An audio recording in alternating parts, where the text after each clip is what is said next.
Hello again! This is Will with Blue Steel Games Studios, director and executive producer for Souls and Echo Through Time. I know it's been about a week. We've been doing a lot of significant work on the inventory UI, as well as laying out some groundwork for character customization. I thought I'd take a short break from all of that, pop on over with another little video. The music you are hearing is by David P. Baldwin. It is yet unnamed. He composed it for me to include in the game here. I asked him for something somewhat like Greensleeves, and this is what he came up with. I'm rather fond of it. I think it has a certain haunting, otherworldly beauty to it. You'll notice right now we're not on the island.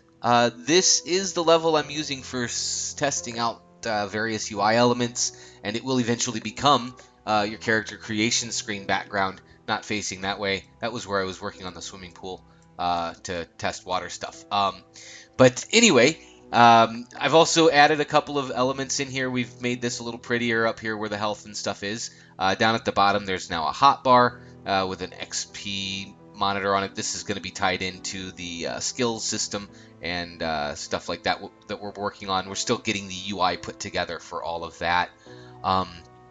But anyway, that should be tied in, at least the UI for it, in the next couple of weeks. You'll also notice that we've got some footfalls as she runs around.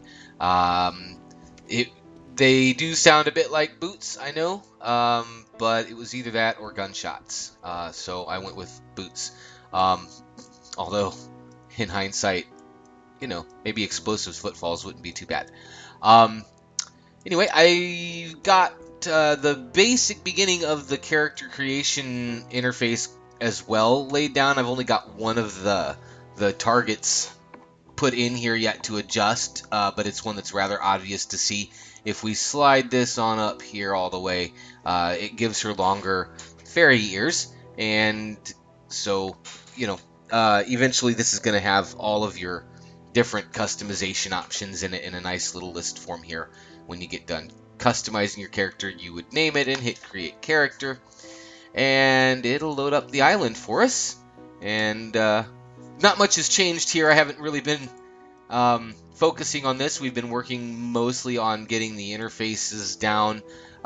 We've done a little bit of adjustment with the inventory as well. As you can see, it's not buttons anymore, it's a list. We're still debating on which of these methods we want to go with. This is still a lot earlier along. It's a little trickier to do as far as removing things from the inventory and stuff, or from the list, and refreshing that information. So it's not updating when we go in here, and if we use something we can't click and put it on, we'd have to hit a button to do it with. We're working on getting some of that functionality laid out. That's not really a big deal, but if anybody has any strong thoughts on which type of interface for an inventory they prefer, go ahead and leave us a comment. We'll be more than happy to accept some feedback on that.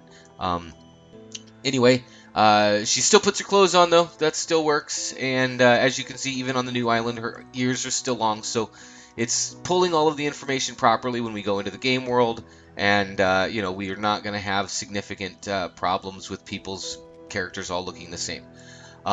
That's really all I've got for us this time around. Like I said, we were mostly working on that inventory system, getting it to work through levels. It wasn't exactly sticking around with us, and we needed to be able to get that fixed so that you could interact with things in your inventory after you leave a level that you picked it up in. So we got that hammered out and kind of retooled the UI while we were at it, and thought we'd put that option out there for people. If you have any strong feelings on it, like I said, let me know. That is, like I said, all I have for you this time, but tune in next week for another little short video. We should have our skills interface locked in by then, as well as the hotbar functions and stuff. So we'll see you soon, and thanks for watching.